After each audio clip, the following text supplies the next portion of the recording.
Una vez más, nos citamos hoy. Este es el tercer diálogo que llevamos en este mes y quisiera, en primer lugar, hacerme eco de lo importante que ha sido para la organización de estos diálogos sobre el mundo antiguo, digamos, el impulso y la creación, junto con los que hemos dirigido este programa, de la Dirección General de Patrimonio Cultural de la Comunidad de Madrid, a la que tenemos que agradecer el hecho de que de alguna manera nos haya dicho: haced unas conferencias que les guste a la gente, que sean suficientemente significativas y que sean atractivas, que pongan de relieve lo que nos parece a nosotros que es muy importante, que es ese diálogo con el mundo clásico, con el mundo antiguo. Y yo creo que en este sentido han sido sumamente generosos y tenemos que agradecérselo desde cualquiera de los puntos de vista que tiene que ver con la organización de este evento. También, como siempre, al Museo Arqueológico, que es nuestra casa para los arqueólogos y arqueólogas y que nos recibe siempre, y además que en este momento pues, tiene unos medios suficientes como para transmitir también fuera de aquí todo lo que sucede en estos diálogos. Para mí es también un motivo de orgullo y de satisfacción enorme estar aquí sentada al lado de Patrizio Pensabene. En el año 86 yo me fui de becaria a Roma, él me recibió y a partir de ese año pues ya me recibió otras muchas veces, con lo cual me une a él una relación muy especial a lo largo del tiempo. Y le agradezco infinitamente que se haya desplazado a Madrid y que haya venido a tener con nosotros este diálogo que queremos entablar con el mundo clásico. Él es, hoy día lo va a presentar mi compañero catedrático de la Universidad de Sevilla, José Beltrán, que es el que está un poquito más allá, y que conoce muy bien la obra del profesor Pensabene, de la Universidad de La Sapienza, que es, y él hará el perfil que yo no puedo hacer ni debo, pero sí decirles simplemente que es verdaderamente una satisfacción y un orgullo que él esté hoy aquí, que puedan ustedes escucharle. Es una personalidad importantísima de la arqueología, de toda la arqueología romana, y por tanto es una referencia para todos nosotros. Gracias, Patricio, por estar aquí. Y sin más, les recuerdo lo que les digo todos los días. Son unas conferencias pensadas para que disfrutemos todos, para que luego se establezca un diálogo, para que en ese diálogo podamos preguntar todos sin vergüenza, sin temor ninguno, porque está pensado para el conocimiento y la divulgación de nuestra ciencia histórica, de nuestra ciencia arqueológica, y por tanto no son diálogos con los especialistas, sino que es aquello que nosotros queremos transmitir, que de alguna manera es cuál es lo que nosotros hemos heredado, lo que de alguna manera podemos mirar de ese mundo antiguo, de ese mundo clásico, en el cual siempre nos reconocemos o hay algo de familiaridad que nos define todavía hoy día en el mundo occidental y en España en concreto. Entonces, sin más, le doy la palabra al profesor José Beltrán, que será el que hará el perfil del conferenciante de hoy. Muchas gracias.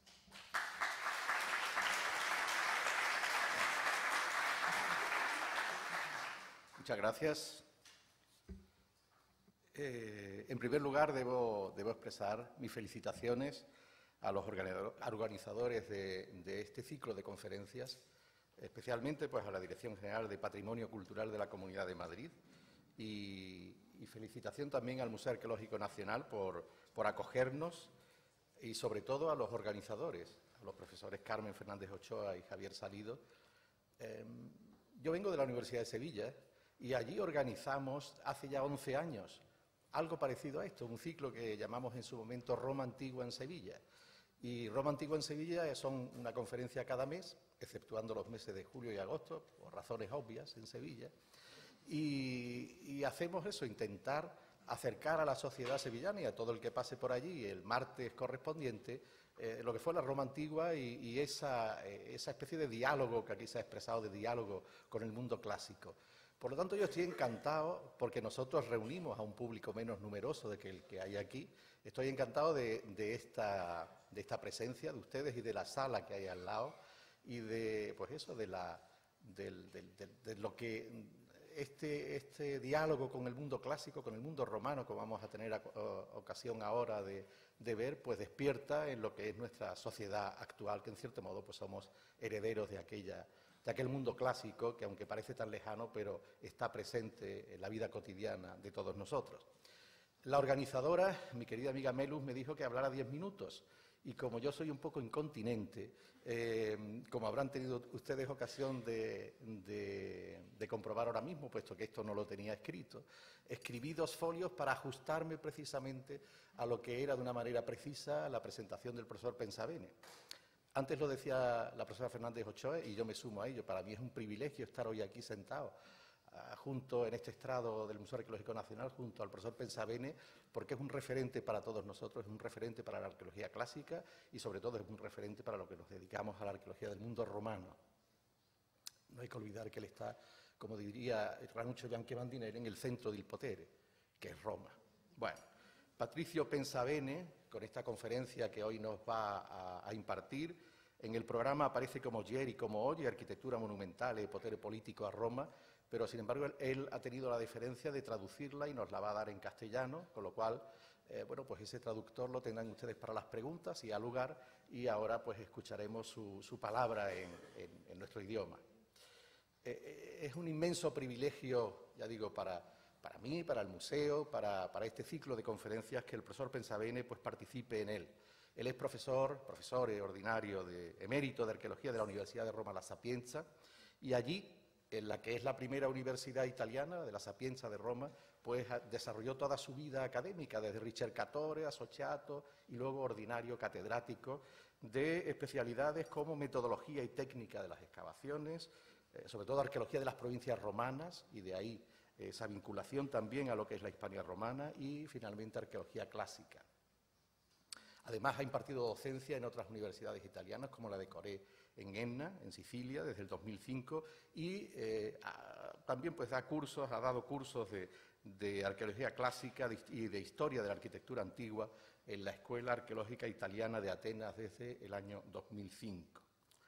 Bueno, entre sus muchos méritos podríamos decir que desde el año 1985 es miembro correspondiente del Instituto Arqueológico Alemán.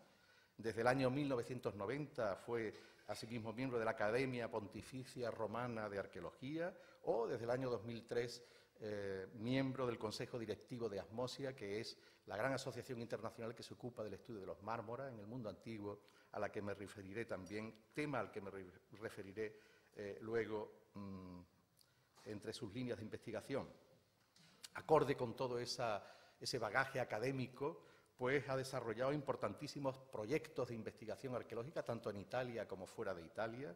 Entre los primeros citaré solamente sus estudios sobre materiales marmóreos o también sus importantes estudios sobre terracotas en Roma, Ostia, Etruria Meridionale, la Puglia, la Calabria, la Sicilia, en colaboración con las correspondientes superintendencias arqueológicas.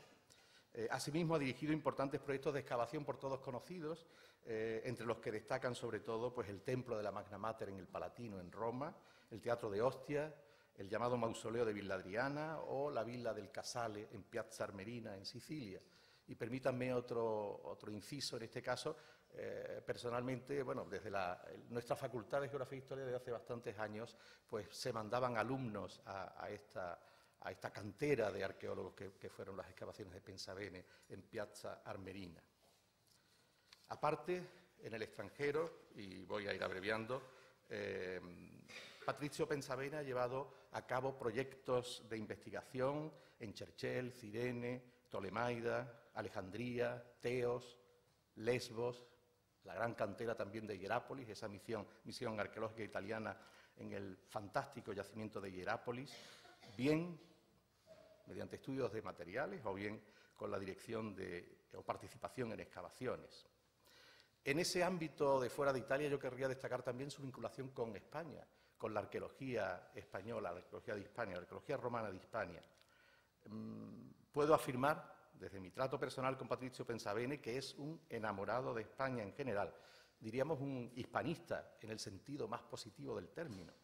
Y ello se ha volcado a sí mismo en esa vinculación con la arqueología de nuestro país, como por ejemplo en sus magníficos estudios sobre la arqueología de Tárraco, la arqueología romana de Tárraco, o su síntesis sobre la ornamentación arquitectónica o la escultura hispano-romanas. En resumen, yo destacaría 3 líneas principales de investigación. En primer lugar, el uso del mármol en la Edad Antigua, incorporando de manera novedosa en su momento las analíticas para su identificación y caracterización, por ejemplo, en colaboración con otros especialistas de otros ámbitos disciplinares, como el profesor Lazzarini. En segundo lugar, hay que destacar el estudio de lo que es la decoración arquitectónica, tanto griega como romana, y por ende también estudioso y conocedor de lo que es la arquitectura antigua, la arquitectura romana de la que hoy hablará.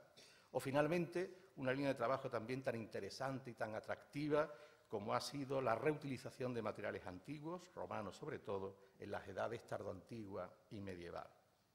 Fruto de todo ello es una ingente bibliografía, libros, artículos, ponencias en congresos, etcétera. Yo les remito a ellos. Es la mejor carta para conocer la categoría científica del profesor Pensabene.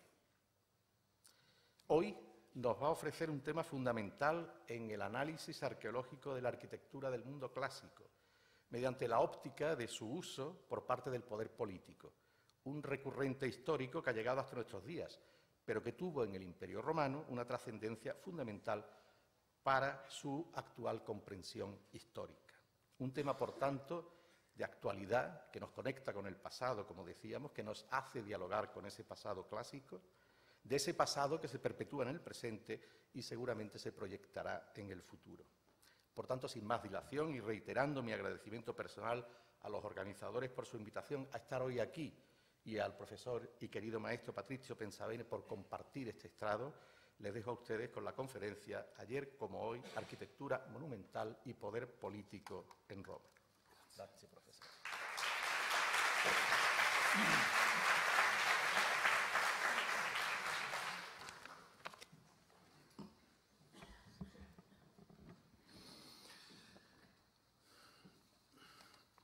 Buenos días. Voy a hablar en castellano. Espero que mi castellano será comprendido para vosotros. También mi voz hoy va huyendo, no lo sé por qué, huyendo, no lo sé por qué. Como es bien conocido, la arquitectura, al igual que todas las artes, es también una forma de comunicación. Es un lenguaje que trasciende la función de utilidad de las construcciones.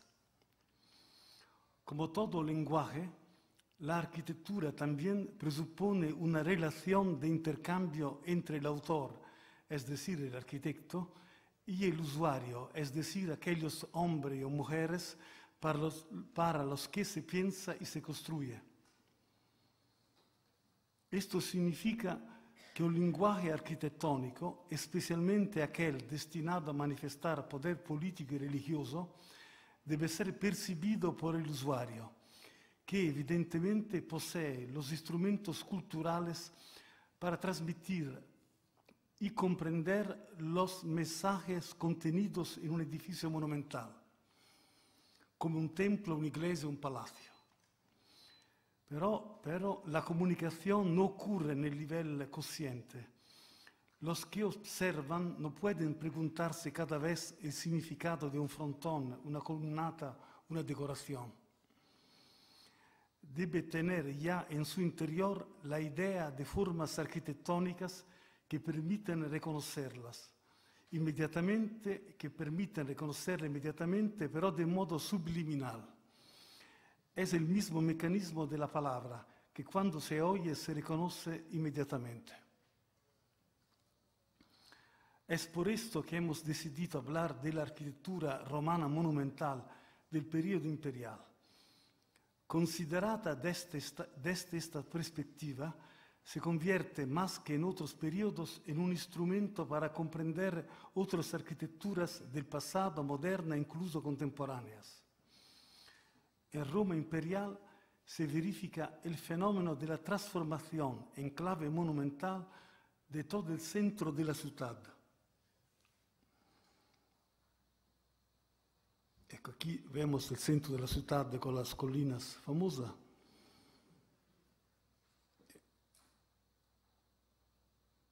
Y aquí vemos, nuestro discurso será sobre los foros imperiales y el foro romano que se encuentra en esta posición. En la práctica, el único espacio residencial que se mantuvo en el centro de Roma antigua fue el Palatino. Aquí podemos ver el Palatino, el Colosseo, el Celio, los foros romanos y los foros imperiales. Esta es la colina del Palatino que fortunatamente no han construido después la Unidad de Italia sobre.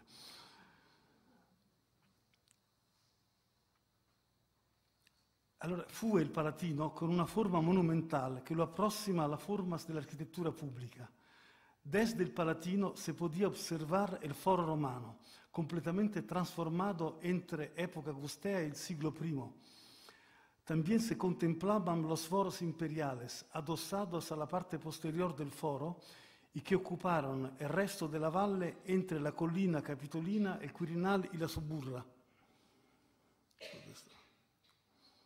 Si tratta di un immenso conjunto urbano organizzato en base a plazas porticadas, rectangulares, contiguas, pero cerradas en sí mismas.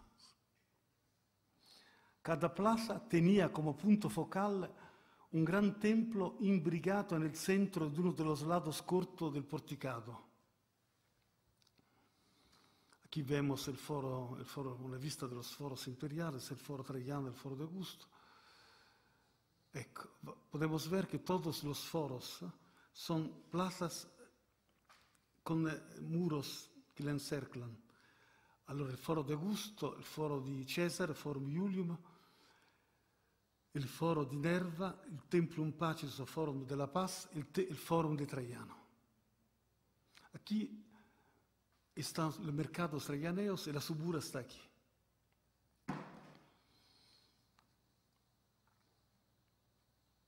Asimismo, cada plaza contaba con un gran espacio para las reuniones de grandes grupos con la forma de una basílica con un doble porticado.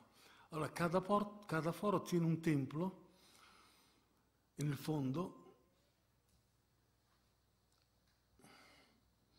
Algunas características arquitectónicas y de la decoración se repiten en estos conjuntos. El gigantesco tamaño de los templos, el uso de mármoles blancos y polícromos provenientes de todos los rincones del imperio, la decoración estatuaria, que incluía tanto retratos de los emperadores y sus familias como los dioses, todo esto son rasgos comunes a todos los foros imperiales. Allora, aquí podéis ver una ricostruzione sonometrica de los foros, Paz, Nerva, Augusto, Traiano, aquí solo falta el templo.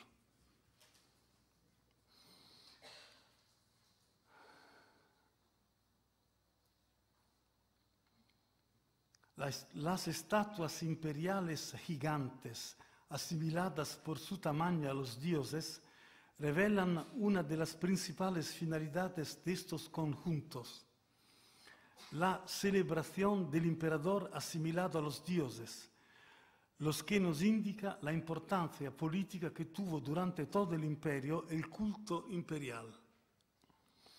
Era un instrumento que servía para controlar las clases dirigentes provinciales y a la vez permitía que estas clases dirigentes expresasen su lealtad al Estado romano. Allora, este es el colosso de Nerone, que poi fu trasformato in Dio Sol, etc. Estaba all'impesto della Domus Aurea, después, cuando se construyó el Coliseo, fue transformado en Sol. Questa è la statua di Augusto Imperatore, si chiama Augusto de Prima Porta e parece que tenía trazas de antiguos colores que a través de la análisis arqueométrica se han descubierto. Y vosotros sabéis que ahora sabemos que todas las estatuas antiguas eran pintadas. Con efectos como en este caso, naturalmente no se puede ser siempre seguro su tonalidad, porque con el microscopio se puede ver el color vermelho, el color rojo, ma no se sabe la tonalidad con clareza. De todas formas, esta podría ser una posibilidad del Augusto de Prima Porta.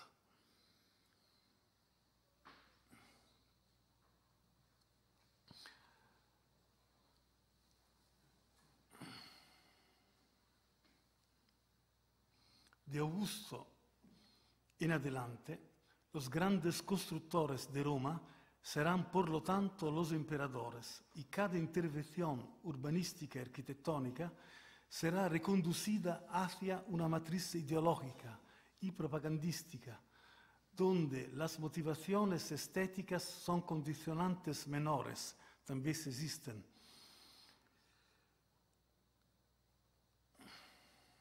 Determinadas por la tradición de la arquitectura romana. Los emperadores celebran con estas intervenciones su propia política y sus respectivas dinastías. Esto será posible gracias a que cada vez más el mito de la grandeza de Roma será protagonizado, o mejor, encarnado por los emperadores. La exaltación de la divinidad del emperador muerto, de la dinastía y de los antepasados genealógicos se desarrolló paralelamente a la idea de Roma caput mundi. El culto imperial, por lo tanto, con toda su ambigüedad de significados oscilantes, como hemos dicho, entre el culto de Estado y el culto del Estado, no podría prescindir inicialmente del culto de Roma y de sus míticos y heroicos fundadores, como Eneas y Rómulo. Por la presencia romulia y dinástica es constante en los grandes programas augusteos, y de aquí que la alusión a la saga del primer rey de Roma y a la familia de Augusto se entrecruza continuamente en todas las manifestaciones urbanísticas y monumentales de su prolongado reinato de Augusto.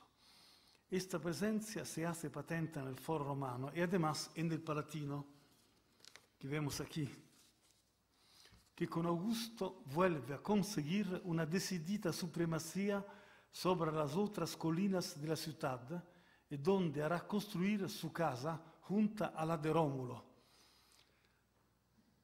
Aquí estaba la casa de Augusto y la casa de Rómulo se ha ahora encontrada aquí. La mítica casa de Rómulo, había nella tradiciones una cabana con pedras donde se creía que había Rómulo había sido elevado, ¿no? Educado durante su juventud.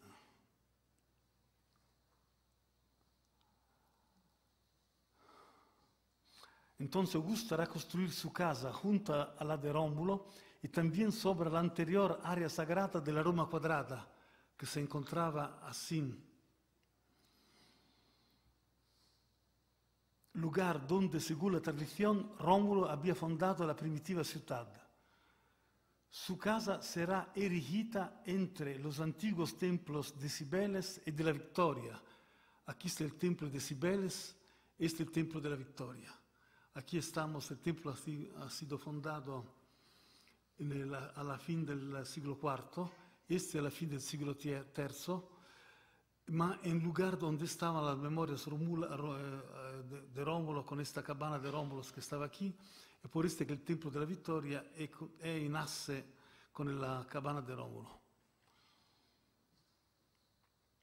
Allora la casa sarà costruita en 3 antiguos templos e il nuovo templo de Apollo la divinidad protectora di Augusto durante la battaglia di Actium del 31 a.C.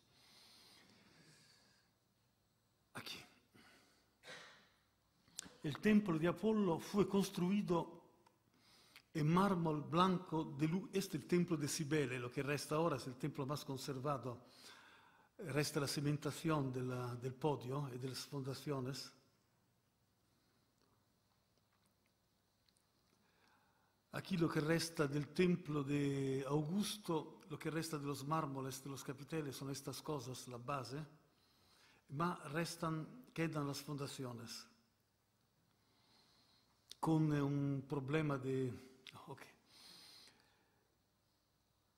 El templo de Apolo fue construido en mármol blanco de Luni, de Carrara, con grandiosas columnas corintias, cuyos capiteles todavía, esta es la metà superior, la metà inferior, conservan la tradición del segundo triunvirato, el estilo de influencia griega que se instauró en Roma durante el segundo tercio del siglo I a.C.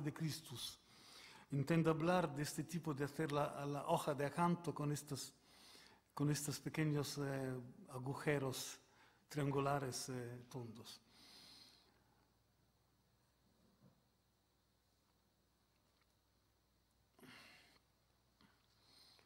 El templo se construye entre el 36 y el 28 a.C. Fue el primer edificio monumental de Roma que se levantó enteramente en mármol de Carrara. Tiene una planta próstila, esástila, con columnas acanaladas de 16 metros de altura, no monolíticas sino compuestas por tambures, y reemplea como estatuas de culto 3 obras respectivamente de Scopas, Timoteos y Kefisódotos, artistas clásicos, soprattutto los primeros 2 del siglo IV, que representan a Apolo, Artemis y Letona. En su lado izquierdo se sitúa la nueva casa de Augusto. Esta es la reconstrucción del templo. También en el templo, con análisis microscópico, rayos X, infrarrossos, etc., se han encontrado trazas de colores. Y así no tenemos que imaginar el templo blanco, pero con los capiteles dorados y otros colores. Y ahora están intentando de hacer lo mismo, también creo en España, de controlar los restos de los colores en los templos y las estatuas. Aquí tenemos Augusto cuando era todavía Ottaviano, ahora vi explico. Augusto è il modello che è il Dorifero de Policleto para que ahora empiece el periodo del clasicismo en el retrato imperiales.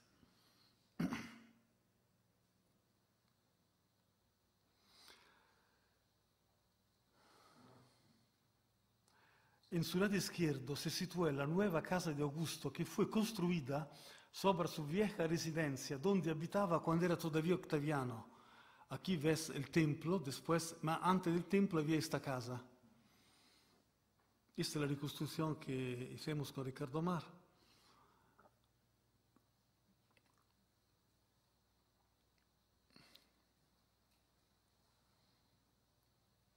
Esta casa de Ottaviano que ha sido enteramente excavada en la segunda mitad del siglo pasado.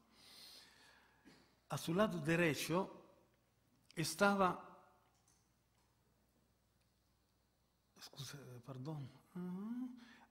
en su lado izquierdo se sitúa la nueva casa de Augusto, toda esta.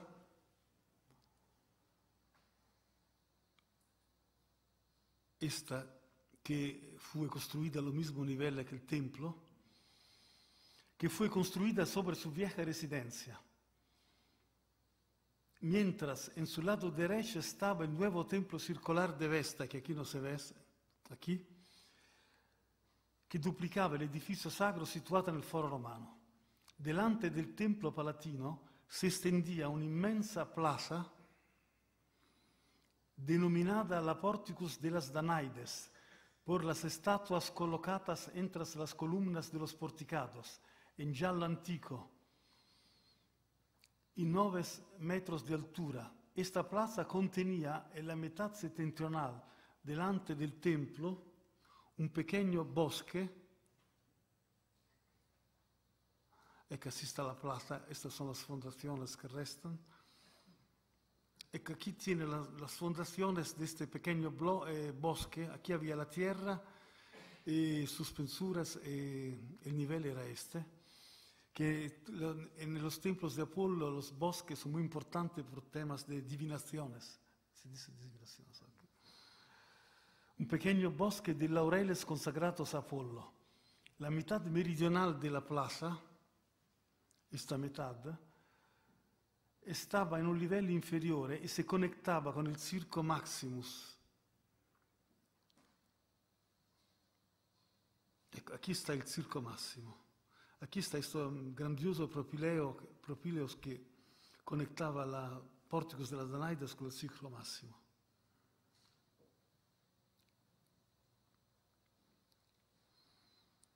Ecco.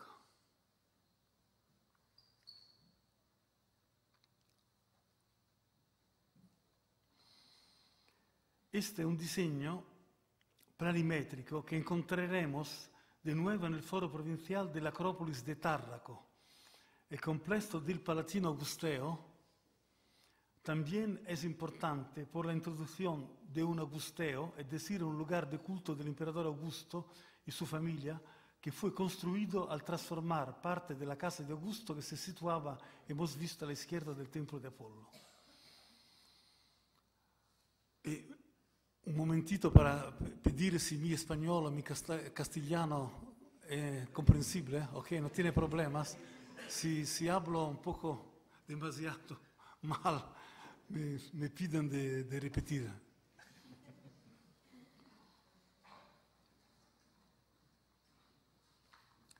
Tenemos que remarcar que las formas arquitectónicas que se instauran en estos primeros años de Augusto las hallamos también en la decoración de los templos renovados del Foro Romano. Estas se encuentran también ya en el Foro de César, Forum Iulium. Este es el Foro de Cesare. Aquí puede ver que el Foro de Cesare se pone en esta parte contra el Capitolium. El Capitolium está aquí. Estas se encuentran ya en el Foro de César, que representa el primer forum adiectum adosado al Foro Romano, concebido por César, pero realizado después de su muerte por su hijo adoptivo Octaviano, que solo desde el año 26 a.C. fue llamado Augusto. En este complejo, aquí vemos una estatua encontrada en Egipto de César.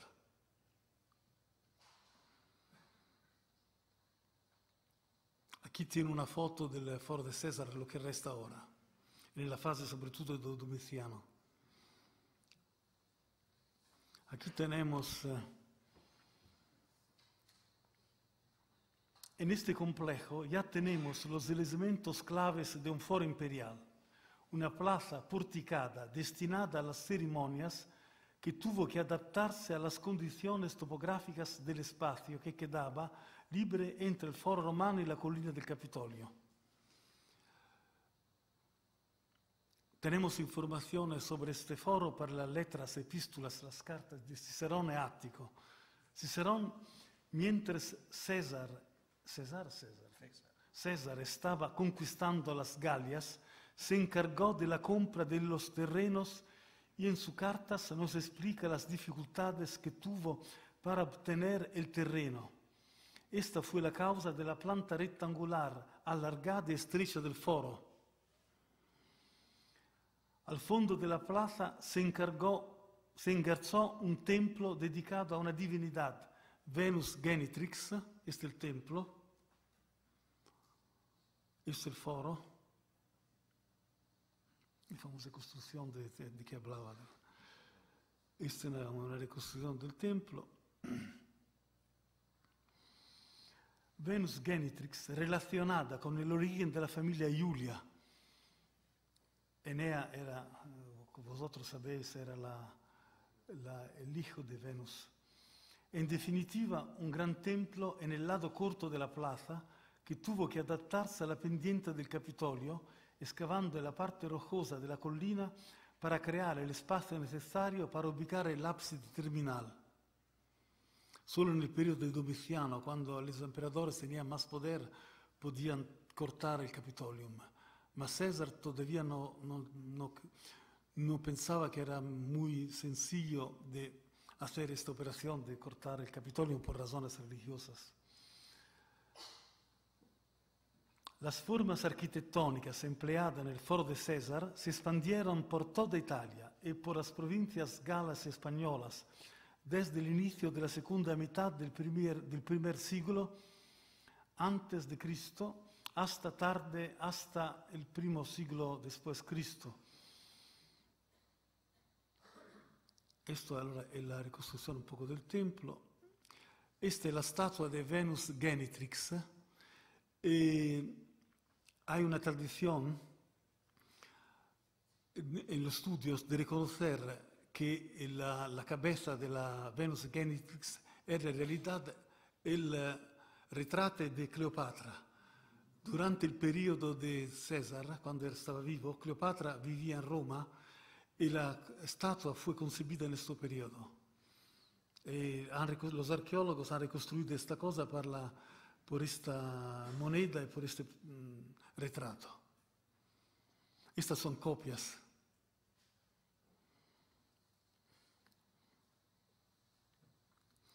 Estos son los elementos arquitectónicos del templo, ma no puedo hablar de esto. Estos son templos de la primera etapa de Julio Claudia. Aquí estamos a Évora, en Portugal, pero para mostrarvi l'influenza che tuvo esta planta en la arquitectura. Esta también a Córdoba, el templo de la calle de Claudio Marcelo.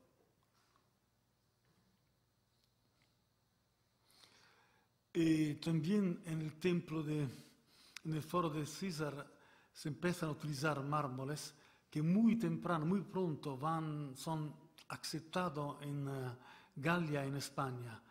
Por ejemplo, en el teatro de Arles depende directamente del teatro de Marcelo de Roma, con capiteles que ya desarrollan un estilo que desarrolla el estilo del segundo triunvirato, ma en un tipo local. Aquí vemos una columna de Bardillo de Luni de Carrara y una columna de africano que viene de la Turquía. Vamos a hablar ahora de este. Las formas, rápidamente, el programa celebrativo de la dinastía Julia en Roma se extendió al Foro de Augusto, cuyos trabajos de construcción duraron entre el 31 y el 2 a.C. Ecco il Foro di Augusto. Il foro está dominado por un templo dedicato a Mars Vengador. Vosotros entiende, era un templo dedicato por celebrar la victoria de Augusto contra los tiranicidas, los que habían matado César, su padre adoptivo. Esta è una foto del come ora si incontra il Foro de Augusto.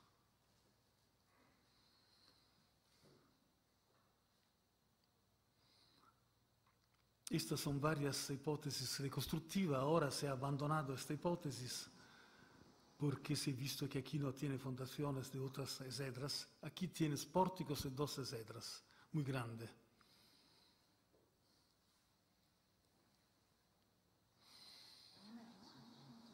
El foro está dominado por un templo dedicato a Marte Vengador, aparentemente enorme, pero que en realidad estaba limitado en el desarrollo planimétrico de su parte posterior por el límite del barrio de la Subura, hemos visto antes, de la que el foro estaba separado por una alta pared en obra de sillería realizada con bloques de peperino. Esta está ancora, se puede ancora ver.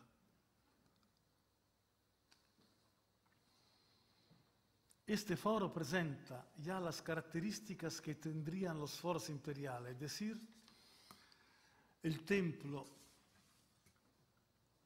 es decir, el templo se manifiesta solo a través de su frente, en altura y anchura, mientras que la parte trasera, atrofiada por falta de espacio,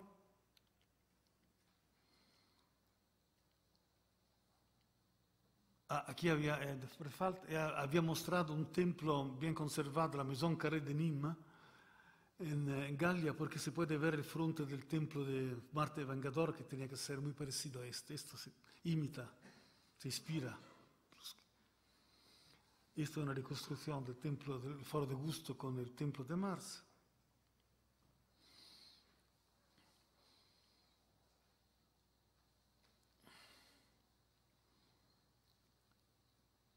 Además de las dimensiones de la fachada del templo, el otro mensaje directo al público provenía de las esculturas de su frontón, que representaban las leyendas romúleas y de las estatuas situadas delante del templo con los ascendientes de la gens Julia, algunas de las cuales conocemos porque son reproducidas. Así, el frontón lo conocemos porque es reproducido en el relieve de Villa Médici, con Marte, el Rómulo y las leyendas romúleas. Tiene una reconstrucción. Y aquí tenías las estatuas del antepasado, de los ascendientes. Y aquí tiene estas esculturas Hay también una escultura de Mars, que es una copia de lo que estaba a Roma, que no se encuentra más. Y también a Mérida, donde se ha encontrado parte del grupo estatuario de Eneas que huye de Troya con su hijo Ascanio. ¿Lo ves? Esta es la reconstrucción. Que huye de Troya con su hijo Ascanio, sosteniendo a su padre Anquises. Encontramos la misma escena en el altar de Cartago en Túnez. Recordamos que en Argelia hay un relieve, estas son otras reproducciones, siempre del mismo grupo.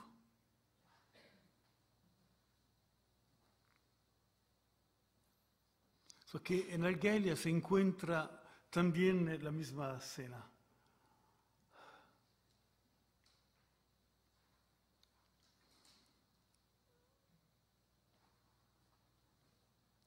Por lo que concierne las estatuas de culto al interior del templo, hay una representación en Argelia, un relieve donde se vede Mars con Augusto y la Vittoria y Venus Genitrix. Y por que se ha reconstruido en el fondo del templo, en la reconstrucción, estas tres estatuas.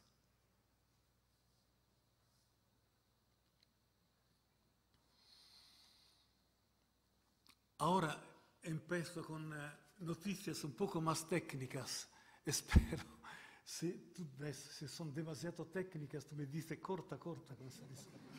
No, lo pienso, no, tiene que hacerlo, porque ahora hablo de mármoles un poco más detalladamente. Dice. Allora, los pórticos laterales se abren a dos grandes ábsides porticados que también están dominados, como todo ese complejo, por las estatuas de los antepasados del emperador y de los reyes de Roma y de las grandes figuras históricas de las columnas. Un rasgo importante en este foro es el uso del color. Las columnas y los mármoles pavimentales y parietales eran polícromos. Aquí se conservan el pavimento de los pórticos laterales de derecha.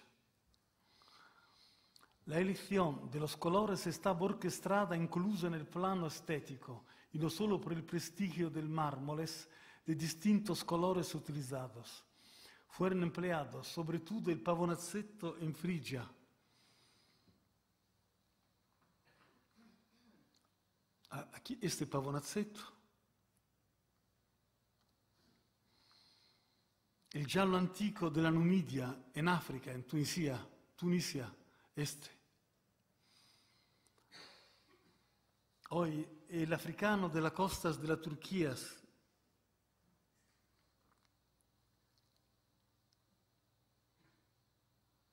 Allora, aquí este es un esedra del pórticos, esta es la reconstrucción del pórticos, estas son las informaciones sobre los mármoles. Allora, estos son fustes de Spavonazzettos, que vienen de la Turquía, fustes de africano del segundo piso de este segundo piso aquí.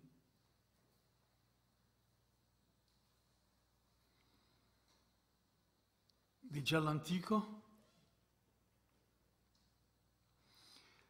Y también había una rica decoración sobre los áticos del pórticos con clípeos y las imitaciones de las cariátides de Atena, del propilei de Atena,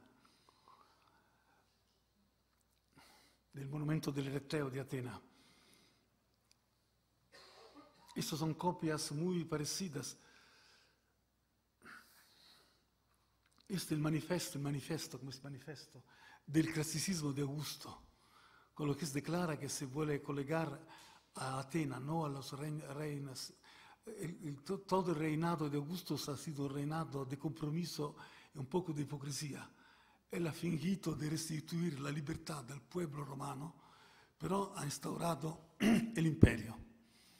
Allora entonces la hipocresía era de colegarse a Atena directamente, y no a los reinados helenísticos, pero el foro de Augusto es un foro que afirma su poder.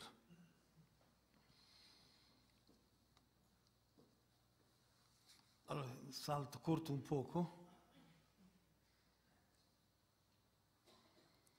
Estas son las cariátides siempre. Estas son decoraciones arquitectónicas que divienen modelos por todo el periodo. Hasta ahora se emplean en las decoraciones de las casas o de los palacios que quieran tener un clasicismo, este tipo de decoración. Si vosotros hacéis atención, cuando paseas para Madrid y ves los palacios del siglo XIX, puedes ver las mismas decoraciones. No, digo, si vosotros estáis interesados, os explico más después. Y también hay otra temática que he explicado cómo ha sido importante por Augusto ser hijo, también ser adoptivo de César, porque su abuela era la hermana de César. Por que en este conjunto pone un aula de culto que está aquí,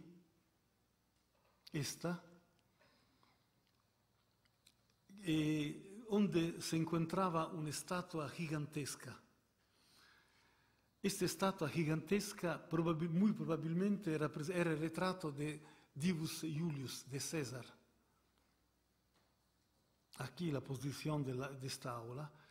El trabajo de los arqueólogos, quiero mostrar los trabajos de los arqueólogos porque han podido reconstruir estas estatuas a través de fragmentos de las manos.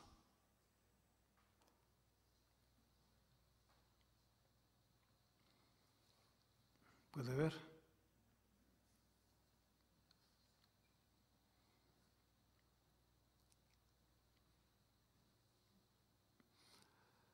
También había una decoración con inspiraciones griegas y otras cosas, sobre todo este motivo, que es un antemio, un motivo floreal que imita directamente motivos parecidos de Atene. Y finalmente han descubierto que la pared posterior donde estaba la estatua estaba dipinta. Hay ahora también en España ejemplos parecidos.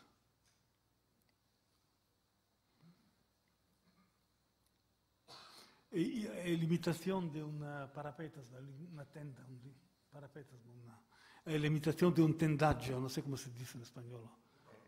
¿De cortina? ¿Cómo? Ecco la reconstrucción del Estado. Y también los capiteles y otras cosas del templo son devenido, han formado modelos por toda la arquitectura imperial de los siguientes, donde los cambios se encuentran sobre todo por el uso técnicos, por la modalidad de acentuar la utilización del trápano, del trépano para hacer los claros oscuros, mas los modelos quedan lo mismo hasta ahora. El capitel corinzio es este.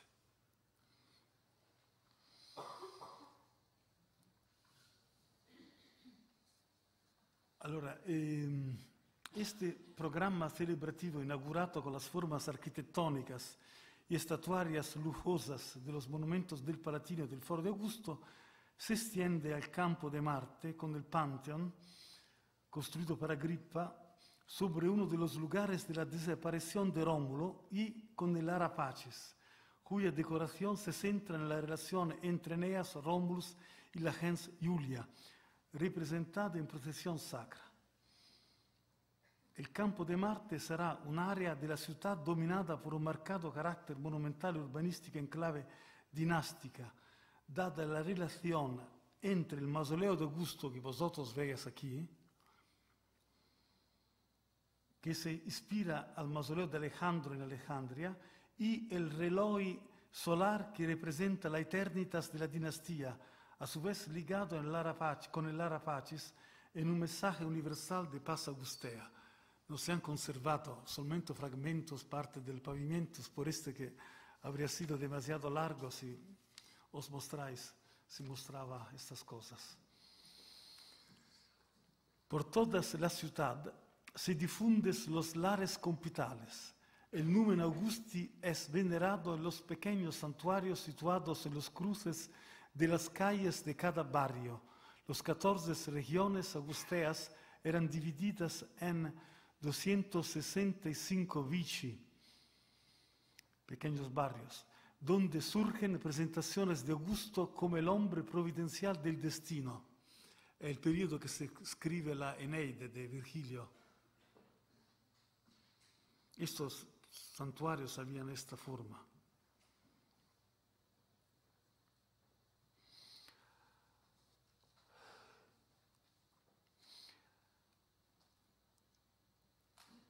Allora, hemos visto un modelo del templo di Apollo cerca della casa del Palazzo di Augusto. Este è un modello che viene dall'architettura ellenistica. Soprattutto a Pérgamo hay lo mismo, los reyes de Pérgamo tienen lo mismo uso, un templo el palacio de los reyes de Pérgamo y el templo de Atena. Augusto hace lo mismo e pone su casa e il templo di Apollo vicino. Pero el modelo helenístico se ve en otras dimensiones, en dimensiones técnicas, porque él utiliza un sistema experimentados de las substrucciones basadas sobre sobreposiciones de cámaras abovedadas para ensanchar el espacio disponible en la cima de una colina y permitir así la mayor extensión de las construcciones allí levantadas. Todo el complejo augusteo del Palatino está sostenido por substrucciones de cámaras abovedadas levantadas o directamente sobre las pendientes de las colinas o sobre construcciones precedentes. Vosotros podéis ver aquí estas construcciones, lo que queda. Otras, así estamos a la parte septentrional de la Pórticos de Danaide, donde está el bosquete de Apolo. Ahora, como vosotros veis, estos foros representan el conjunto en el cual toda la cultura, la civilización, técnicas artísticas se reúnen para exprimir el poder imperial.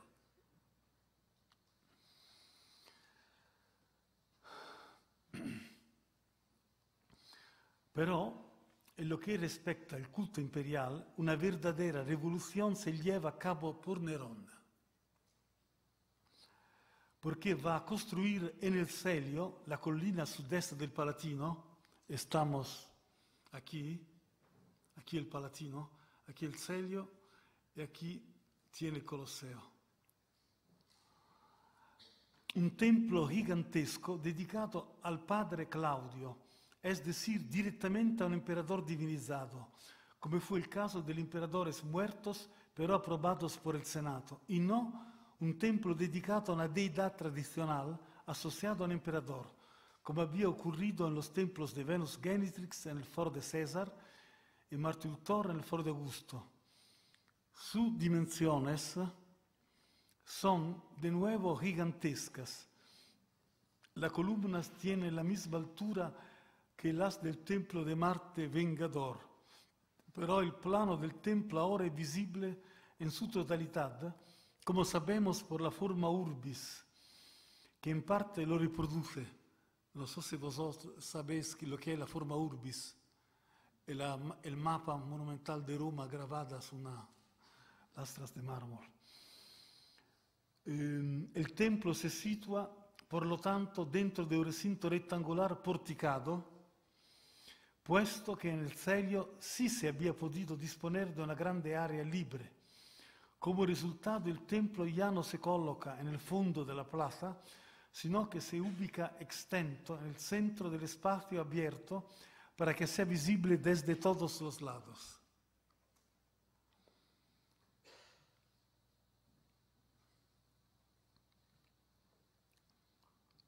Esta es la clave para comprender la función ceremonial del espacio, no solo en el claudiano, como se llamó este complejo monumental, sino también en las restantes plazas sacras de los foros imperiales. Los templos se convierten en la escenografía contra la que se proyectan las liturgias asociadas a la función ideológica del conjunto, la celebración del emperador.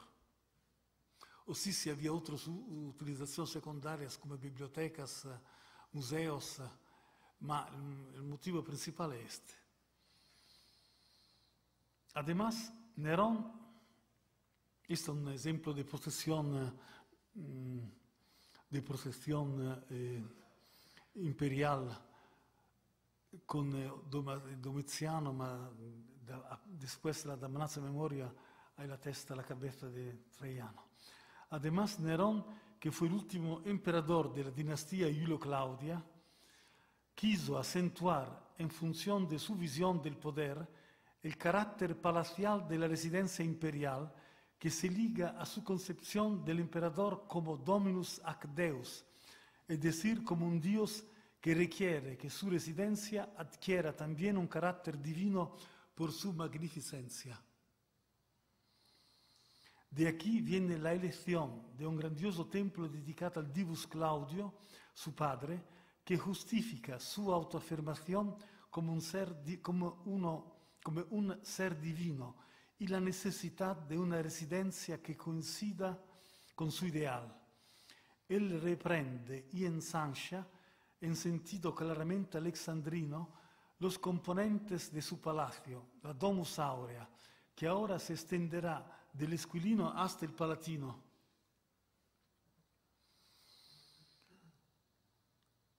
Incluyendo el Oppio y un lago. Esta es una parte, lo que resta de la Domus Aurea, que resta el piso inferior en el Colle Oppio, con esta grande sala octagonal que es muy importante desde el punto de vista arquitectónico, por razones de invenciones, de soluciones técnicas. Son pinturas de la Domus Aurea. Quiero decir que las pinturas no son de las partes principales de las Domus Aurea, ma en las partes, los pisos inferiores, donde estaban los servicios, los esclavos, porque la parte donde estaba el emperador tenía revestimientos de mármol. El mármol era más costoso que las pinturas. Entonces, en los pisos inferiores, donde el emperador no pasaba, hay pinturas. Esta es una reconstrucción reciente de la Domus Aurea. Aquí quiero subrayar que donde está este lago, después que estaba destinado a la recreación, al uso personal del emperador, después fue convertido con Vespasiano, cuando Nerón fue matado, fue convertido en el Colosseo. Allora el lugar de divertimento privado pasa a ser un lugar de divertimento público.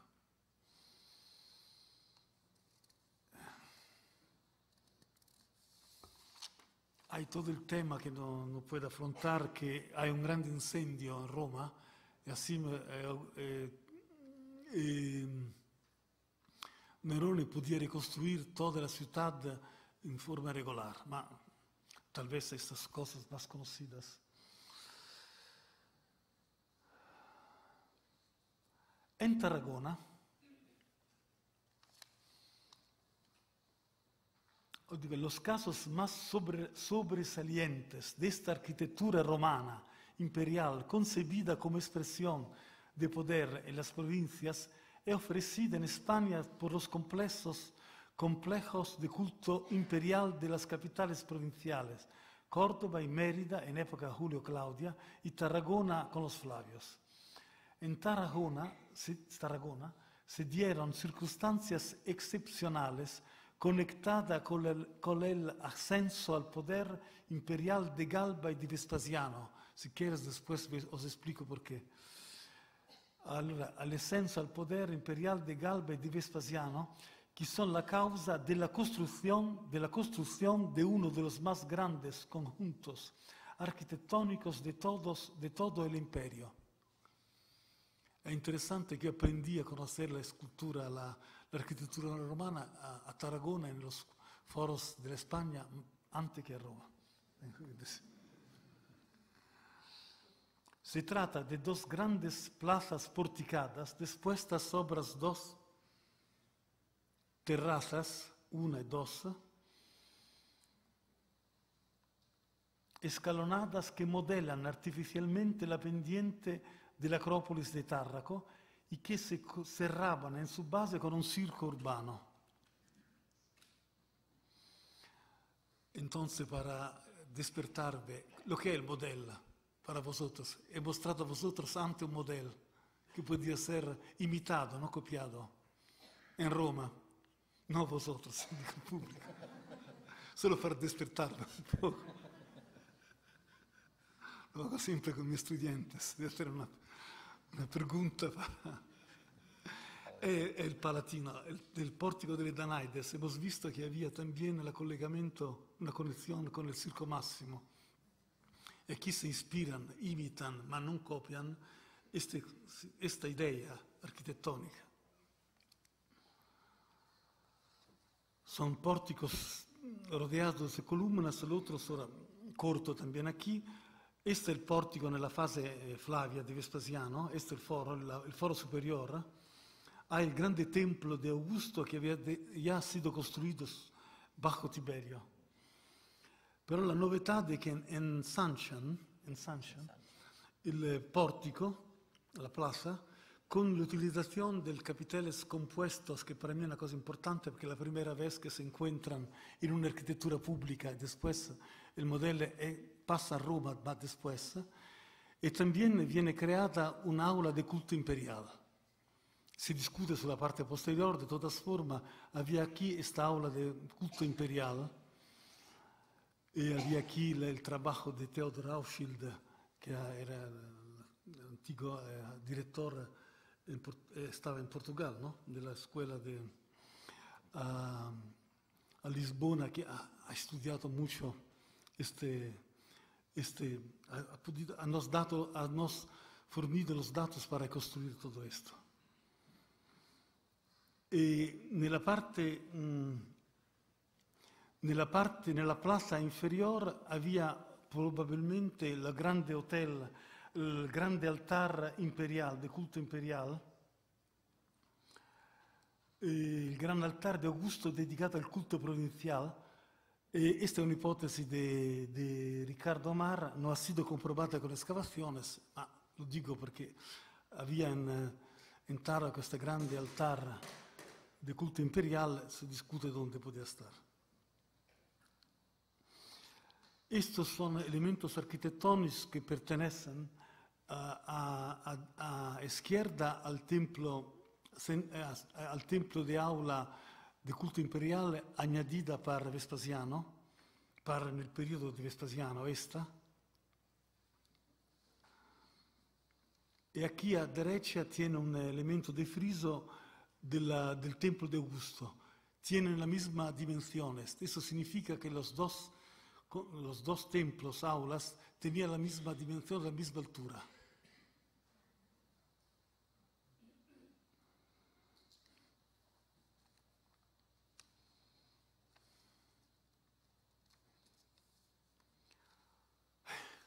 ¿Tempo? 10. Dejo de leer. Pero tiene que corregirme, está en castellano. Ahora, muy rápidamente, paso a los otros foros imperiales. El otro es el Templo de la Pace, Templum Pacis, que es muy diferente de los otros porque tenían jardines, árboles y estatuas como decoración. Era dedicado a la paz conseguida para Vespasiano después de 10 años de guerra contra los judíos en Palestina, desde 60 a 70 después de Cristo, y cuando en el templo probabilmente había dedicado a la estatua de la paz el bottino de guerra con estos candelabros a 7 brazos, que ahora os muestro. Para mostrar un poco sobre los personajes, Vespasiano y Tito.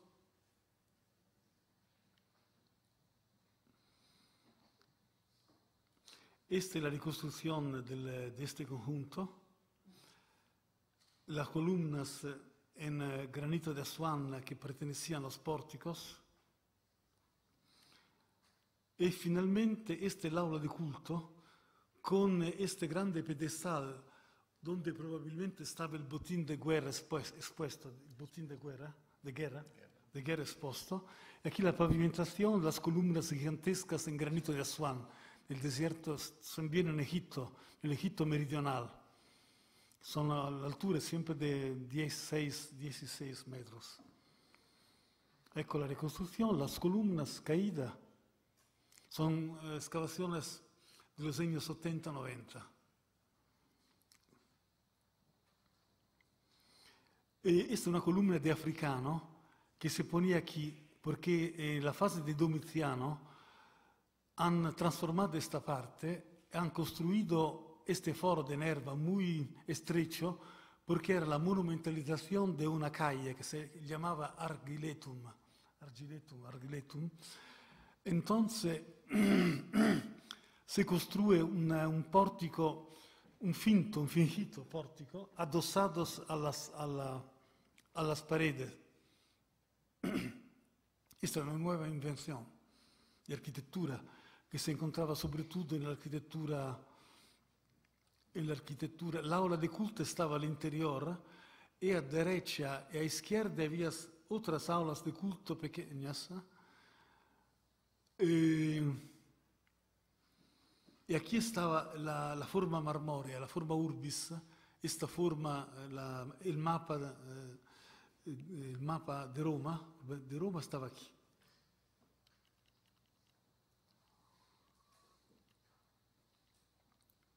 Podéis ver una reconstrucción había todas las culturas principales de Roma que habían sido el botín de guerra, de conquista de los periodos republicanos. Le han puesto traído aquí, llevado aquí, y el lugar se convirtió en un grande museo al abierto. Parece que en el foro, nella plaza inferior de Tarragona, del conjunto de Tarragona, han encontrado también algunas trazas de estanques, aquí como aquí. Tal vez había la misma situación, ma me parece que no está publicado todavía esta cosa. Allora, este es el foro de Nerva, con este sistema de fingido pórticos, el templo atrofiado en la parte posterior y aquí había el pasaje de la Subura, se pasaba aquí y se podía ir al foro romano. Allora è una monumentalizzazione di questa calle, ma también se convierte in un propileon del Templum Pacis. Questo è un esempio in pintura, ma questi sono elementos arquitectónicos del Templo de Minerva che stava in fondo, nel lato di fondo del foro di Nerva. E qui sono le famose colonnacce, sono le columnas del portico addossate, sono columnas sempre in pavonazzetto, mármol del Carrara, esto en pentélico, todos son los mármoles imperiales. Una scultura di culto che stava questo è il ritratto di Domiziano.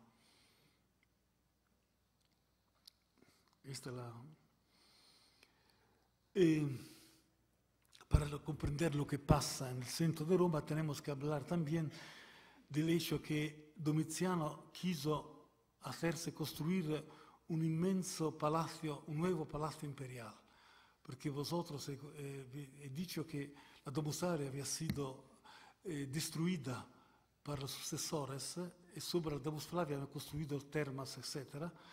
Entonces Domiziano construye un nuevo palacio que tiene que coincidir con su idea del emperador Dominus ac Deus.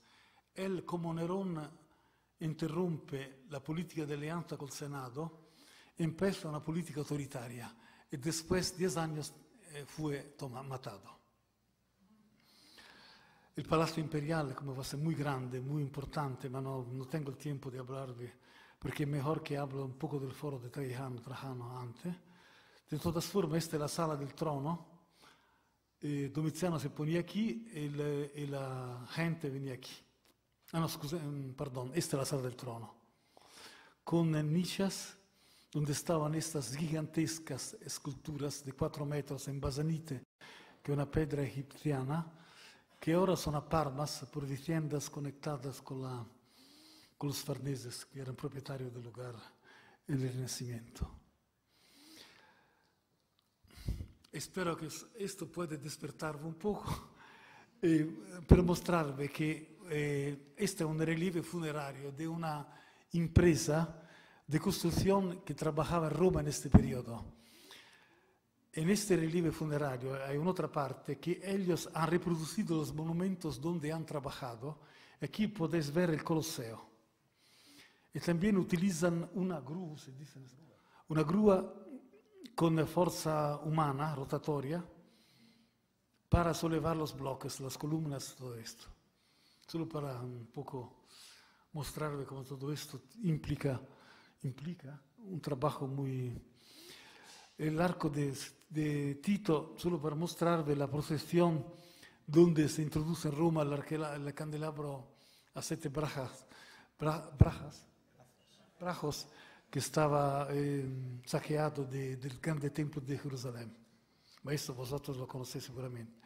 Aquí tenemos Tito que entra en Roma. Y finalmente tenemos tiempo, o quieres que me interrumpa?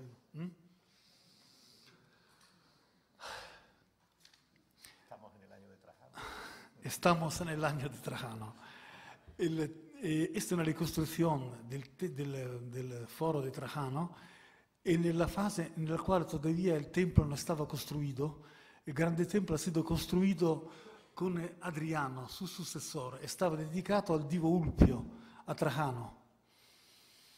Era una grande plaza con una estatua al centro. Aquí habían le procesiones militares donde se mostraban decébalos, los dacios prisioneros, entre ellos el rey de los dacios, decébalos. Traiano encontrado allí. Esta es la reconstrucción, se encuentra solo la fundación. De todas formas, es la reconstrucción de la grande estatua de Trajano, gigantesca, que estaba al centro de la plaza. Los pórticos del foro eran decorados con clípeos, porque tiene el modelo del foro de Augusto. También en el foro de Tarragona había lo mismo. Y pero aquí tiene entre los clípeos con figuras de divinidades, etc., tiene figuraciones, estatuas de los dacios, de prisioneros, para sobresaltar el significado militar de este foro, que celebra una grande guerra de conquista. No solo una guerra contra los enemigos de Roma, que eran romanos. Los enemigos de Ottaviano eran romanos que habían matado a César, ma era una guerra, fondamentalmente era una guerra civil. Aquí no era una guerra civil, era una guerra de conquista.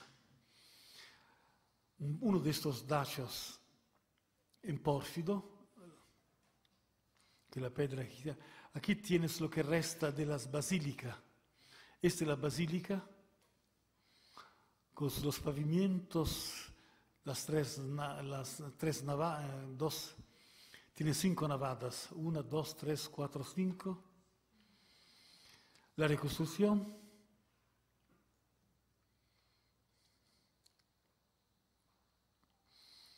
Este es el fronte de la basílica.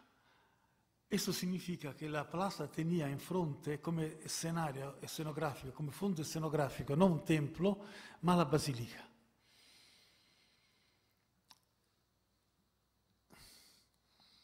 Però al momento della costruzione, durante la vita di Traiano había solamente la columna di Traiano e las 2 bibliotecas, que hay una discusión sobre el significado, ma dejamos. Y con Adriano, sabéis que Adriano no quería que se construyan templos en su culto, no quería tener un culto de su divinidad cuando era vivo, sobre todo. Siempre ha rechazado, ¿cómo se dice? Rechazado este honor. Así me hizo, ¿cómo? Rechazado este honor. Y por esto que hizo construir un grande templo por su padre adoptivo, el templo de Divo Ulpius, dedicado también a su padre. Estas son las la narración de las guerras dácicas.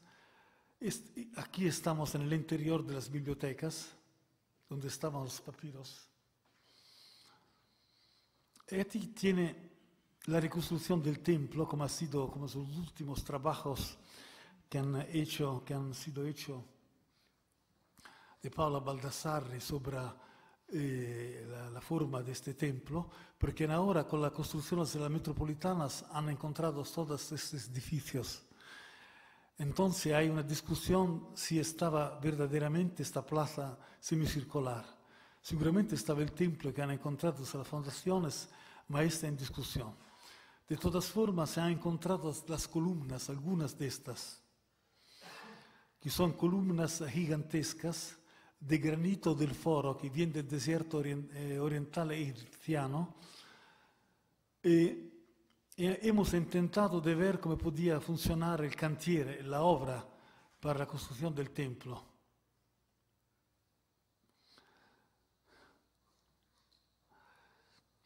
Os muestro, se dice, ¿no? Os muestro en Egipto, en el desierto oriental, una columna que había sido disfrutada, excavada, extraída para el templo del Divo Ulpio, pero que por motivos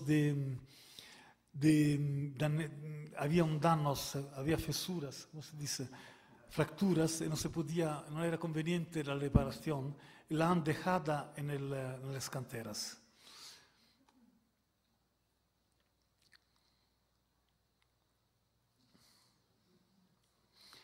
Este es el percurso que del desierto oriental hacían el Nilo, después a través del Nilo, después Alejandría a través canales, después Roma.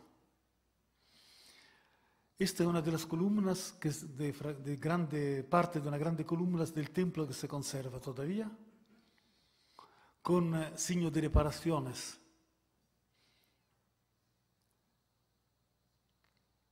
Y finalmente concluyo El problema es de comprender cómo todas esas columnas gigantescas podían atravesar la ciudad. La ciudad tenía una red urbanística muy cerrada, muy estrecha. Entonces hemos hecho un trabajo con mi colega Domingo, Xavier Domingo, sobre las posibles calles, las posibles direcciones que podían percurrir. Porque parece que estas columnas gigantescas no estaban en una nave, estaban solas, uno, dos, no una sola, en una zattera. ¿Cómo? Una barca, y podían pasar por el Tibre, también llegar aquí donde está el mausoleo de Augusto, que era el punto más cercano del Tibre, del río, a la Vía Lata, que era la Vía Flaminia, que era la vía más larga que podía, a través de esta calle, esta strada, se podía llegar al Foro Traiano. Gracias.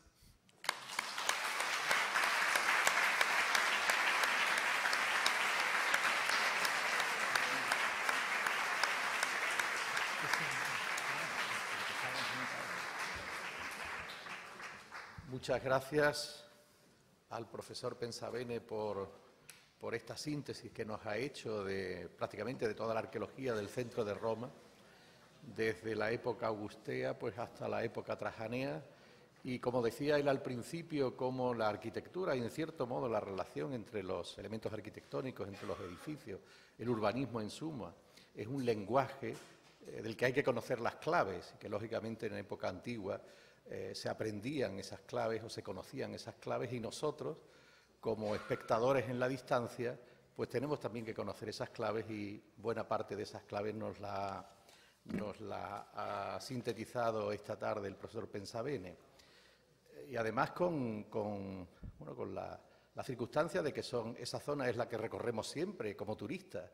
Aquel que no es un especialista, aquel que no es un arqueólogo, pues todas esas imágenes que nos ha ido sucediéndose en la explicación del profesor Pensabene, las hemos recorrido muchas veces como turistas, y hay que verlas también pues como un arqueólogo, ya no diría como un arqueólogo profesional, pero sí como un arqueólogo amateur, y en ese sentido conocer lo que sería pues esa arquitectura donde no solamente importaba el espacio y la relación entre los espacios y los edificios, sino los materiales, como hemos visto. Es fundamental ese lenguaje del material marmóreo, del mármol en general, del que también el profesor Pensabene es especialista, como en todos esos incisos que ha ido dejando en esta explicación que nos ha hecho del centro del poder de Roma, desde el Palatino, como la casa de Augusto, y esa vinculación que ahora nos resulta un tanto extraña, al menos en nuestra sociedad occidental actual, de relación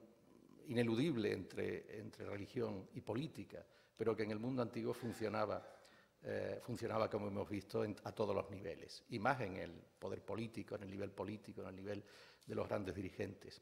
Y como digo, pues luego nos ha avanzado a lo largo del Palatino, ha recalado en el foro y ha avanzado hacia los foros imperiales hasta acabar en el de Trajano. Como decía antes, este año conmemoramos el año de Trajano y Adriano, la muerte de Trajano y la sucesión en el poder imperial de Roma de Adriano, y por lo tanto está bien que terminemos con Trajano, porque además no hay más foros imperiales. Luego tenemos que terminar, lógicamente, con el foro de Trajano. Y nos ha dejado además yo creo que una de las problemáticas actuales más interesantes de la arqueología de Roma, que es el trayaneo, la existencia o no, en fin, todo lo que se ha planteado en estos últimos tiempos sobre la presencia o no de ese gran espacio de culto que Adriano construiría en honor de su padre y de Plotina. Bueno, pues les dejo a ustedes ahora la palabra para que pues le planteen al profesor Pensabene todo aquello que consideren necesario. Grazie. No, stava la primera ha sido esta. Pues entonces lo siento. Allí. Secondo lei qual sarebbe stata la ragione principale per non costruire, per costruire diversi fori invece di riutilizzare, come si dice, il foro precedente dell'imperatore? Era una ragione religiosa o era un problema di orologio, di orgoglio imperiale, di voglio il mio, o per tutta questa campagna per collegare l'imperio con la divinità, la famiglia con la divinità antica? La radice è nel discorso del culto imperiale, nel senso che il culto imperiale è un culto di Stato, ma dello Stato, cioè ponersi come divinità in Roma o la propria famiglia come divinità e affermare il diritto a governare.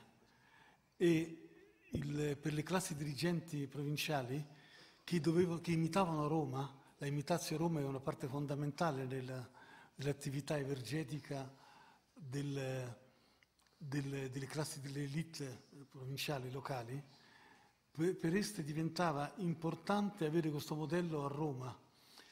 Ogni dinastia, diciamo, aveva dei suoi appoggi, delle sue clientele, una parte dell'esercito che l'appoggiava, perché per ogni dinastia è importante affermare il suo diritto al potere. E l'affermazione del diritto al potere passa attraverso il culto imperiale e appunto templi associati a divinità che si associano agli imperatori.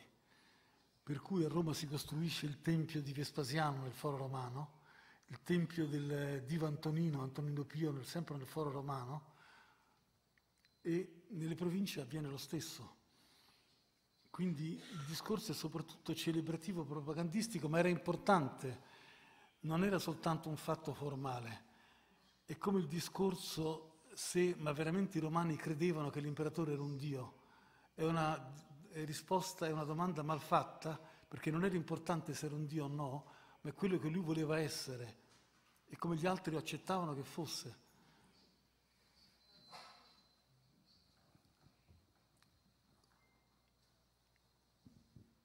Professore, insomma lei pensa che la politica dell'imperatore Ottaviano in 44 anni di governo, dal 30 a.C. fino alla sua morte, il 14, i suoi piani architettonici e soprattutto l'espressione farò diventare questa Roma di fango una Roma di marmo, era semplicemente propaganda letteraria dei suoi apologisti, di Tito Livio, di Ovidio, di Virgilio, o questi piani architettonici si sono riusciti assolutamente nel tempo della sua morte? Io credo che in tutta la storia la storia romana abbiamo una continua ammirazione, diciamo, per Augusto, per quello che lui ha fatto. Praticamente lui è riuscito a convertire una repubblica in un impero, salvando però le forme in un modo tale che ha costretto le classi dirigenti ad aderire al suo potere. E quindi lui ha fatto, però tutto questo si basava molto lui ha scelto, ma era una tradizione anche dell'elite repubblicana. Tutte le famiglie principali di Roma, di origine patrizia, dichiaravano di essere eredi di uno dei compagni di uno dei partecipanti alla guerra di Troia, o uno dei compagni appunto di Ulisse o dei vari personaggi che sono legati alla guerra di Troia. Quindi anche la famiglia Giulia fa lo stesso, nel senso che aveva, diciamo, inventato il suo legame con Giulio, che era il figlio di Enea e di Andromaca, adesso non mi ricordo la moglie, come si chiamava, di Enea? Adesso mi sfugge il nome. Andromaca è la moglie, vabbè, non importa. Però questo significa che lui ritiene che, e quindi c'è una tradizione in tutta la storia antica, dai Mesopotamia, dall'Egitto, i regni ellenistici, nella quale il culto del sovrano era una parte fondamentale del potere. E quindi Augusto segue questa tradizione, però salvando la forma, perché si chiamerà sempre Repubblica Romana. E quindi l'architettura è tutta in funzione di questo, perché doveva essere un modello non per Roma, ma per tutto l'impero.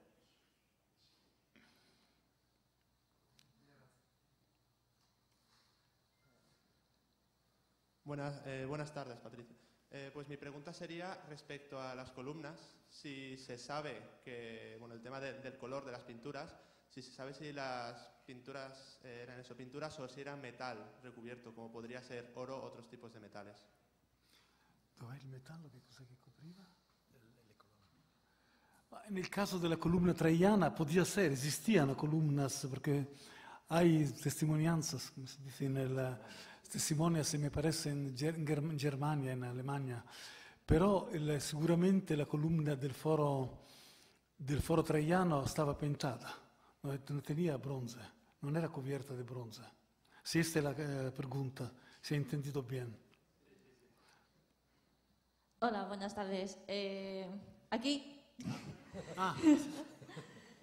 Quería preguntarle cuál es su edificio arquitectónico favorito en cuanto a la arquitectura romana y la razón del por qué. Es que nos han enseñado edificios que son totalmente maravillosos y en mi lugar yo no podría decidirme.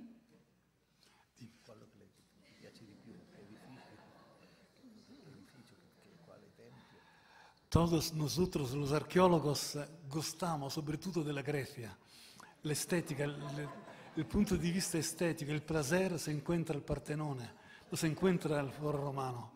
Es una arquitectura gigantesca de todos los periodos de las dictaduras, tienen la misma arquitectura. Me gusta pero las ruinas. Las ruinas.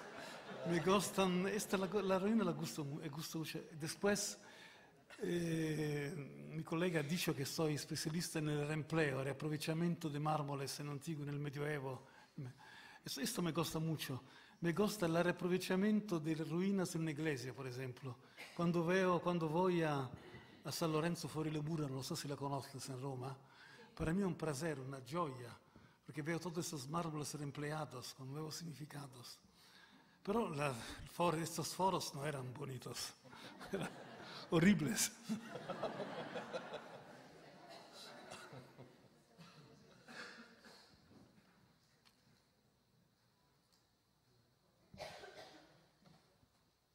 ¿Cómo se ve?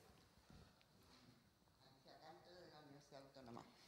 Quería otra cosa, pero como se ha mencionado un poco la cuestión del Traianeum, quería comentar que yo hace muchos años que llevo defendiendo que no es un Traianeum, aunque es un nombre tan feliz, que cayó tan bien y todo el mundo lo aceptó, porque procede de la misma zona un epígrafe que habla del Templo de la Victoria. Se dedica una corona en el Templo de la Victoria. Entonces yo creo que más bien debe estar relacionado con algo que también es trajaneo, claro, que serían las victorias dácicas. Bueno, pero lo que quería decir de verdad es que felicito a los organizadores de este ciclo, porque van a traer a muchos colegas importantes, pero usted me ha parecido a mí especialmente importante, y ya sabe que le aprecio hace muchos años, pero le quería agradecer en concreto lo mucho que nos ha hecho disfrutar con un tema tan difícil como el de los mármoles, como el de su comercio, como el del transporte, todo lo de Ostia, todo lo de Roma, y creo que este tipo de trabajos que son muy sacrificados y pesados, diría también, ¿no?, por el material, a veces no reciben todo el reconocimiento que se debía y quizá pues se presta mucha más aclamación a temas ornamentales, escultóricos, etcétera, ¿no?, cuando este es un trabajo fundamental, porque por ejemplo del mármol depende cuál es el origen de los talleres de escultura, sin ir más lejos, ¿no? Y entonces, bueno, personalmente quería agradecerle muchísimo tantos años de trabajo y desearle muchos auguri para que continúe muchos años más y pueda seguir viniendo a contárnoslo. Muchas gracias. Gracias. Naturalmente, mi campo de especialización son los mármoles, por este que estoy estudiando siempre el transporte, todo no podía afrontar el problema de la curatela, de las curas edium sacrarum en Roma. Había un oficio especializado en organizar obras. Había un curador que era de rango senatorio, podía ser seguramente vosotros Tú conoces todo no tengo que decirlo.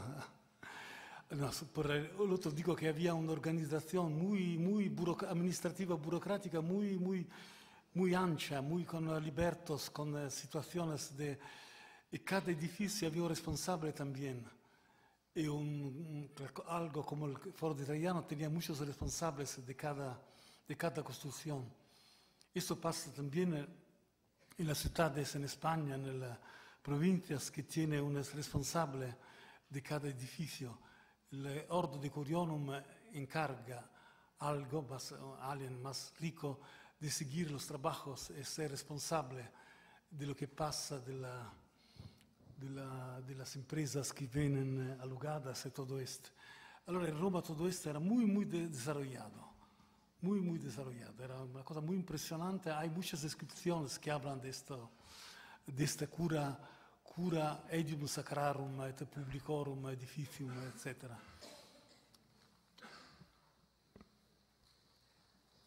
Muchas gracias, profesor. ¿Se podría pensar que la monumentalidad de estos foros es lo que inspira a su vez el foro que tal vez todavía permanece en Roma, que es la Plaza del Vaticano, también con el templo al fondo?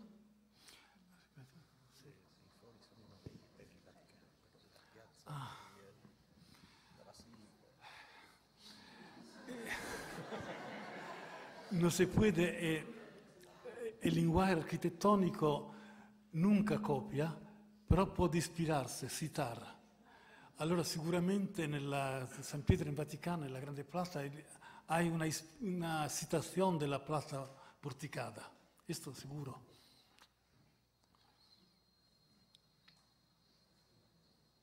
Con el mismo gigantismo.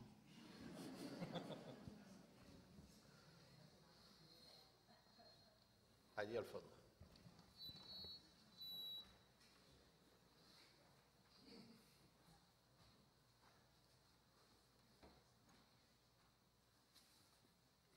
Hola, buenas tardes. Sí, ya es la última pregunta. Sí, ahora. Hola, buenas tardes. Yo le quería preguntar si al transportar estas columnas tan grandes desde Egipto o desde el África, supongo yo que en el trayecto alguna se perdería. Si se han encontrado pues algún resto de algunas columnas de estas que traían, que no llegaron a su lugar. Gracias. Hay, me parece, una cuarentena de naufragios con cargos de columnas y bloques de mármoles en todo el Mediterráneo. También hay a Saint-Tropez, ha encontrado un naufragio, una nave con columnas de las mismas dimensiones de las columnas del Capitolio de Narbona, de los templos de Tarragona. Así se encontró, sobre todo en el mar. El problema era el mar, porque hay lugares como el estrecho de Bonifacios, entre la Córcega, la Cerdeña, etcétera, que son muy peligrosos. Ahora, muy fácilmente, hay muchos relictos que se encuentran allí. Sí. Y después, en las canteras se encuentran columnas abandonadas por defectos de extracción. Durante la extracción ha descubierto que la piedra había defectos. En Italia se encuentran sobre todo en el puerto de Ostia, que el emperador Traiano, ya Claudio, después Traiano, ha sido construir un canal del Mediterráneo directamente, del Tirreno directamente al río, al Tevere, porque la foce, la boca del Tevere, la embocadura del Tevere se riempiva di sabbia, se ensablaba. ¿Cómo? Se colma de sabbia. Allora entonces a Claudio, después Adriano y Traiano, ha potenciado este canal artificial, con lo cual se podía entrar directamente en el Tibre y llegar a Roma. Pero en el momento las grandes columnas y los obeliscos para mí no venían descargados en el puerto que siempre Trajano ha hecho construir en Roma, esta embocadura a donde está el canal, ha hecho construir, vosotros sabéis, el famoso puerto hexagonal de Trajano. E hanno descubierto sul bordo, nella riva, come si chiama, nel bordo delle spondas, nelle rive del canale, cerca del canale, no, all'interior del canal, han descubierto muchas columnas y muchos bloques que ahora son expuestos en el Museo de Ostia, en el Jardín de los Museos. Esto significa que los cargos, estas naves cargadas de mármoles, descargaban la primera vez el mármol en el puerto de Trajano, después venían cargados en barcas pequeñas y venían traídas en Roma a través de la sirga, ¿cómo se llama la sirga? Sí, en la fuga. Pero para mí las columnas del obelisco eran demasiado grandes para descargar estos en Ostia y transportarlos después en barcas pequeñas. Yo pienso que transportaban esas barcas con otras naves que le trascinaban, que le arrastraban. Y cuando llegaban a Ostia no necesitaban de ser descargados, ma llegaban directamente a través del canal, el río, hasta el mausoleo, donde mostrado el mausoleo de Augusto. Porque el daño, si una de estas columnas caía en tierra, el daño era enorme, porque la producción de esta... Tenéis que pensar que para transportar estas columnas de las canteras al Nilo necesitaban cada columna algo como, no lo sé si 100 paya de camelos, porque empleaban los camelos, no de bueyes. ¿Cómo? Pares de camellos. Pares de camelos, no de bueyes, porque no resistían el desierto. Allora hay ciudades, sabemos de los papiros que hay una ciudad que se llama Soconopaionesus, en el desierto de carga, que era especializada en reunir camelos de enviar a las canteras. Después, cuando llegaban en Roma y venían descargados en el puerto fluvial, al Museo de Augusto, había un otro 80, 100 pares de bueyes que transportaban estas columnas a través de Roma y que tenían que estar horizontal, porque no se podían, si se movían, movimentaban, era muy peligroso, se podían danneggiare.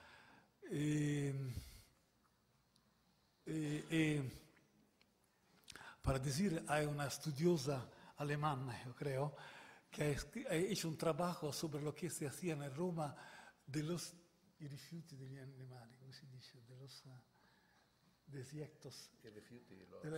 De los desechos, porque vosotros podéis imaginar, el templo tenía 20, 30 columnas, pero no solo estas columnas, también las columnas de los otros foros.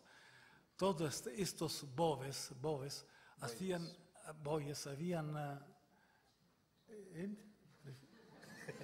basura. Allora tenía el problema de limpiar la ciudad y qué hacer de esta basura. Eso, para decir que hay muchos estudios de tipo técnico sobre lo que pasaba en Roma. Es inútil que vi recuerdo que Marcial se molestaba siempre porque había demasiado ruido. Cuando dormía no podía dormir porque la noche pasaban los cargos de columnas, de bloques de mármoles y todo esto.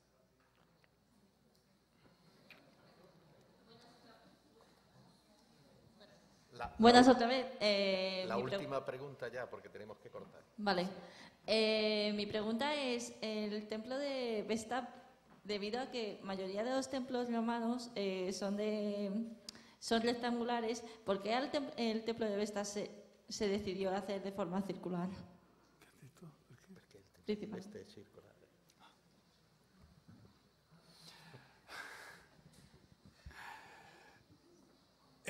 Conectado con el problema del fogolar, se dice fogolar. El fogolar è nacido al interior de cabanas. El templo de Vesta es muy, muy antiguo, el culto de Vesta es muy, muy antiguo a Estia, y se piensa que había un origen de la edad protohistórica, cuando había las cabanas en Roma, y las cabanas del rey era también a empezar una grande cabana circular. Y se piensa que la tradición de un templo circular puede resalir, no puede remontar a esta tradición. Esta es una explicación de todas formas. No es porque también hay otra explicación que son las tumbas conectadas con los héroes fundadores. Por ejemplo, en Grecia hay el templo de Esculapio. En el santuario de Esculapio el templo es circular. También a Delfi hay un templo circular. Y ahora entonces se piensa que hay una conexión también con héroes fundadores, con tumbas, con sepulcros que eran circulares, y que el culto ha empezado a venerar la tumba circular, y después en la tumba se hacían los sacrificios para el héroe. Se quemaban viandas, frutos, etc. Hay todas estas cosas que se pueden explicar. Pero la principal pienso que es la cabana, el tema de la cabana.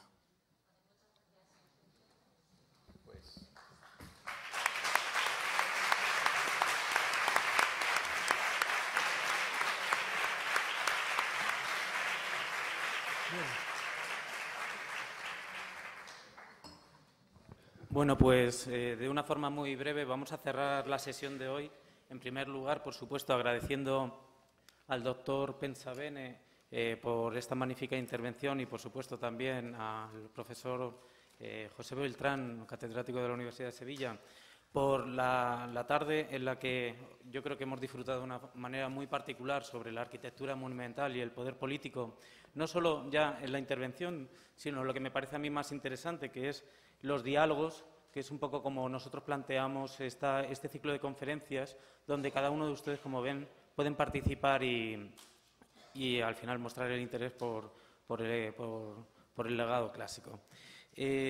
Simplemente, y de esta manera quería cerrar esta sesión del ciclo, invitándoles a participar de nuevo y asistir a la siguiente sesión del ciclo, que tendrá lugar el día 18 de octubre, es decir, nos tomamos ahora mismo un descanso, nos vemos dentro de 3 semanas, con una intervención que yo ya les adelanto que va a ser muy interesante por el tema. Ya les adelantamos en la primera sesión inaugural que no solamente nos íbamos a fijar en aquellos edificios monumentales, sino que también pretendíamos, y este era uno de los objetivos del ciclo, acercarnos a los rincones más recónditos de la aristocracia romana para ver un poco cuáles son los programas iconográficos y cómo era el modo de vida en estas residencias.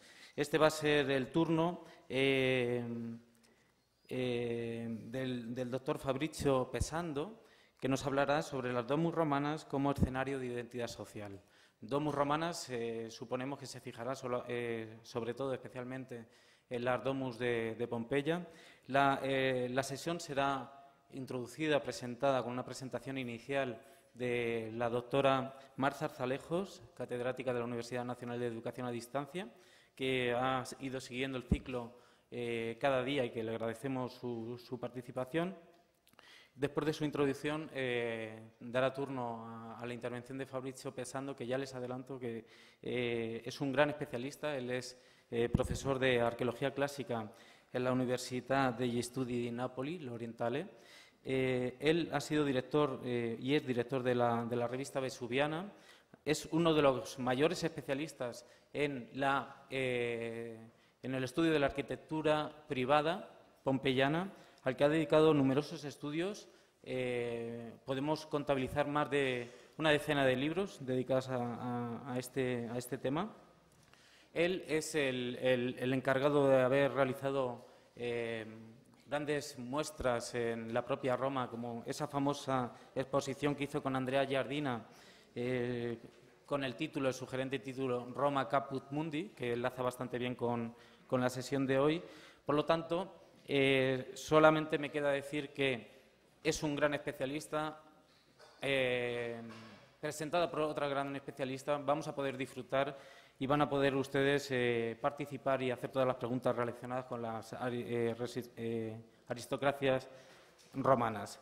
Solamente, ya para terminar, me gustaría destacar que de nuevo el auditorio del Museo Arqueológico Nacional y también la sala anexa están completamente llenas, completas. Hemos tenido que abrir las puertas para que pasara más gente y pudiera incluso seguir la intervención de pie, que nosotros lo que queríamos es que toda aquella parte de la sociedad que estuviera interesada pudiera al final entrar y participar. Y esto se debe sin duda al gran trabajo y a la conferencia del doctor Pensabene, que como saben ha sido presentado por José Beltrán, a quien de nuevo les agradecemos su intervención. Y ya solo para terminar, me gustaría agradecerles a ustedes, a los asistentes, por mantener vivo el legado clásico con todo su interés y su participación. Muchas gracias.